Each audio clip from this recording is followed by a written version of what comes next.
मौजिज़ा खोई हुई बच्ची का ये एक पुरसुकून शाम थी। सूरज ढल रहा था और गांव की गलियां सुनहरी रोशनी में नहा रही थीं। लेकिन इस दिन सुकून के पीछे एक भारी खामोशी छपी हुई थी। अचानक एक खौफनाक खबर पूरे गांव में फैल गई। ज़ारा, 8 साल की ज़ारा लापता है। ज़ारा एक मासूम और प्यारी सी बच्ची थी और खुश मिजाज, खेल कूद की शौकीन और अपने घर की जान। वो हमेशा की तरह स्कूल से निकली थी, मगर इस दिन घर न पहुंची। जैसे ही शाम ढली और उसका कुछ पत्ता न चला, माँ की परेशानी बयान करती चीखों में बदल गई। बाप गिल्ली गिल्ली दौड़ने लगा, हर दरवाजे पर जाकर दस्तक देने लगा और इल्तिजा करता हो किया अपने मेरी बेटी को देखा है। पूरा गांव घबरा गया। मर्द और औरतें हाथों में टार्च लिए खेतों, बागों, तंग गलियों और यहाँ तक के नहर के किनारों पर भी फैल गए। हर जगह ढूंढा गया, मगर ज़ारा जैसे जमीन निगल गई हो। रात गहरी होने लगी। ज़ारा की माँ की सिसकियां अंधेरी रात को चीर रही थीं।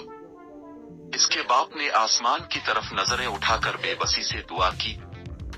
गांव के लोगों में सरगोशियां होने लगे। अगर उसके साथ कोई बुरा हादसा हो गया तो पुलिस को इत्तिला दी गई।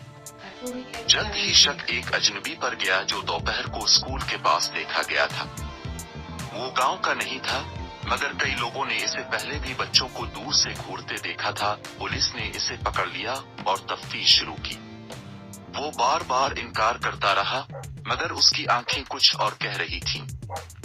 जैसे जैसे सवाल बढ़ते गए, इसकी घबराहट भी बढ़ती गई।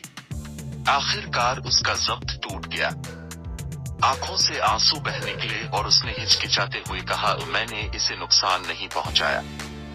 वो जिंदा है। ये सुनते ही सबकी सांसें थम गईं। उसने पुलिस को एक पुराने खंडर नुमा कच्चे मकान का पता बताया जो खेतों के किनारे वीरान खड़ा था। दरवाजा तोड़ा गया।